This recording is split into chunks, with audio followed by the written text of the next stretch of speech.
नमस्कार। India debate में आप सबका स्वागत है।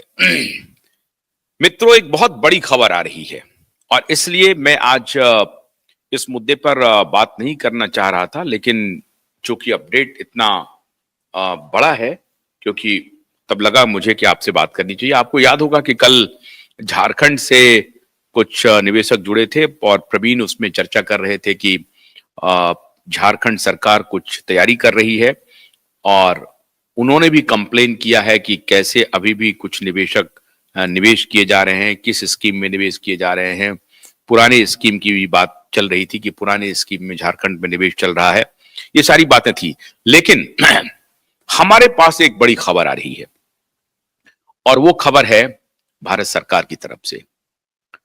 भारत सरकार ने अब मन बना लिया है आर या पार करने की। भारत सरकार ये तोहमत अब शायद उठाना नहीं चाहती कि खामखा गलती करे कोई और भरे कोई। और भारत सरकार के खिलाफ जिस प्रकार से माहौल बन रहा है और जिस प्रकार से सारे निवेशक भारत सरकार के खिलाफ बोल रहे हैं, उससे एक माहौल बना है कि सरकार इस मामले पर काफी संवेदनशील हो गई है। पिछले दिनों जो बात हो रही थी कि एसएफआईओ की तरफ से नोटिस जा रहा था, ईडी की तरफ से नोटिस जा रहा था, अब वो कार्रवाई धीरे धीरे बढ़ाई जा रही है सरकार की तरफ से। और एक तरफ तो झारखंड में जो निवेशक तैयारी कर रहे हैं उसकी मार है और दूसरी तरफ केंद्र सरकार की तरफ से मार है। आपका सक्सेसर कौन है, मालिक कौन है, कहां जमीन आप बेच रहे हैं, जमीन बेच करके वो पैसा कहां रख रहे हैं, कोई जानकारी सरकार के पास नहीं है।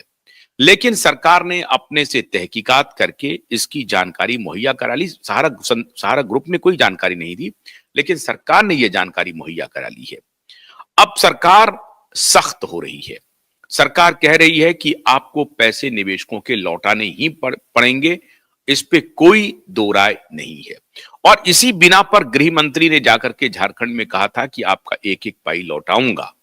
और चुनाव के पहले जो गृह मंत्री की जो घोषणा थी, उसके पीछे का आधार यही था, क्योंकि गृह मंत्री सरकार बनने के तुरंत बाद जिस प्रकार से जुलाई में ईडी की छापेमारी हुई थी, उसके बाद सरकार में अपना काम चल रहा था, चाहे वो सीरियस फ्रॉड इन्वेस्टिगेशन ऑफिस का हो, चाहे ईडी का हो या अन्य मामले का हो, इनकम टैक्स का हो। सारी एजेंसियां इस विषय में जांच पड़ताल कर रही थी और अब नोटिस आ रहा है, अब नोटिस जा रहा है और सहारा के बड़े बड़े अधिकारियों को अब जवाब देना पड़ेगा।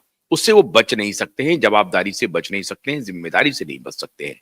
सारी बातें कि कोर्ट से होगा, कोर्ट में देख लेंगे, कोर्ट करेगा।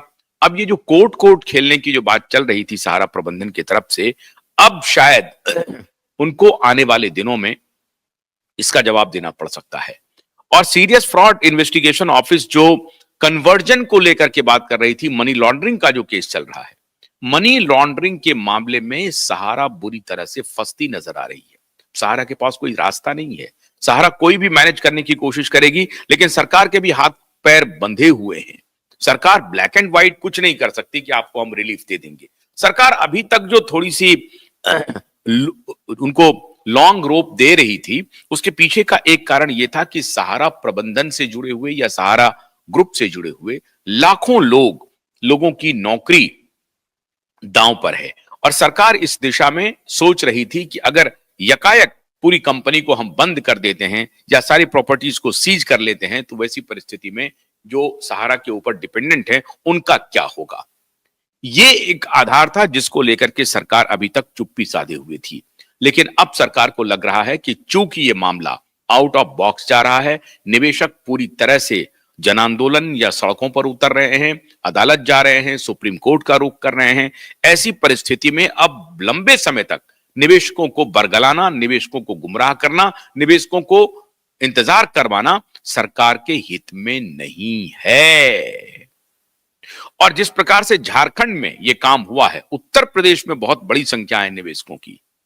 और उत्तर प्रदेश में अगर कोई वो निवेशक, चाहे एक भी वोटर हो, वो अगर भाजपा के खिलाफ जाता है तो